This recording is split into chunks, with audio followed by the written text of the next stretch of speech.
जय माता दी। आज हम देवी भागवत पुराण के एक अध्याय सुनेंगे जिसमें एक अद्भुत और रहस्यमय घटना का वर्णन मिलता है जब भगवान विष्णु का मस्तक उनके धड़ से अलग हो गया था। इस घटना के पीछे क्या कारण था? कैसे माँ लक्ष्मी के श्राप और एक दानव के वरदान ने इस लीला को जन्म दिया? आइए इस पवित्र कथा का श्रवण करते हैं। देवी भागवत पुराण के अनुसार भगवान विष्णु ने लगातार 10,000 वर्षों तक भीषण युद्ध किया। युद्ध समाप्त होने पर वो अत्यंत थक गए थे। थकान के कारण अपने धनुष की नोक पर गर्दन टेकाकर वो गहरी नींद में लीन हो गए।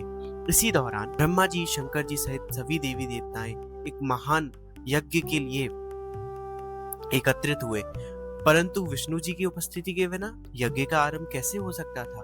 इसलिए सभी देवता उनके पास पहुंचे और उन्हें घोर निद्रा में देखकर चिंतित हो गए। तभी ब्रह्मा जी ने एक दीमक को उत्पन्न किया और उसे धनुष की डोरी काटने का आदेश दिया। दीमक ने कहा, सोए हुए के जगाना और पति पत्नी में भेद उत्पन्न करना ब्रह्म हत्या के समान होता है और इस पाप को मैं नहीं कर सकती हूँ। तभी ब्रह्मा जी ने उसे आश्वासन दिया, हम यज्ञ में तुम्हारा भाग की व्यवस्था जरूर करेंगे। हवन के समय जो हव्य सामग्री आसपास गिरेगी वही तुम्हारा हिस्सा होगा। ये सुनते ही दीमक ने धनुष की डोरी काट दी और जैसे ही डोरी कटी, एक भयंकर ध्वनि से पूरा ब्रह्मांड कांप उठा।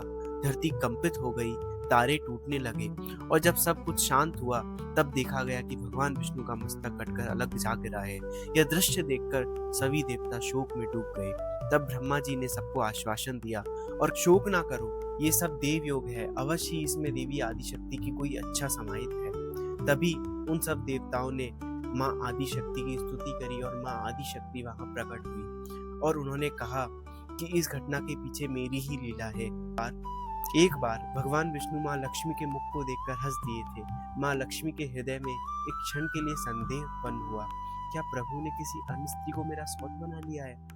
इसी भ्रम और तामसी शक्ति के प्रभाव में उन्होंने क्रोधावश उन्हें श्राप दे दिया कि जाओ, तुम्हारा सर धड़ से अलग हो जाए। और वहीं दूसरी तरफ इस घटना का दूसरा कारण है हैग्रीव दानव। एक बार हैग्रीव दानव ने मेरी तपस्या करी और मुझसे वरदान मांगा कि उसे अमर होना है।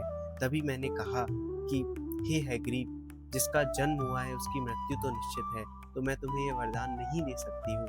तब दानव ने कहा, तो मेरी मृत्यु केवल उसी के हाथों हो जिसका सर घोड़े का हो। और यही था इस रहस्य का अंतिम सूत्र। तब देवी ने कहा, इसी दानव का वध करने के लिए विष्णु जी का मस्तक कटा है। देवी की आज्ञा से विश्वकर्मा ने तुरंत एक घोड़े का सर काटकर विष्णु जी के धड़ पर स्थापित कर दिया। इस प्रकार भगवान विष्णु ने एक नया रूप लिया और उन्होंने हैग्रीव नामक दानव से युद्ध किया और उसका वध कर दिया और सभी लोगों को उसके अत्याचार से मुक्ति दिलाई। तो ये थी आज की पवित्र कथा। जो प्राणी इस पवित्र कथा का श्रवण करता है वह समस्त पापों से मुक्त हो जाता है, इसमें लेश मात्र भी संदेह नहीं है। तो दोस्तों, इस चैनल पर हम आगे भी देवी भागवत के सभी अध्यायों की रोचक और पवित्र कथाएं आप तक पहुंचाते रहेंगे।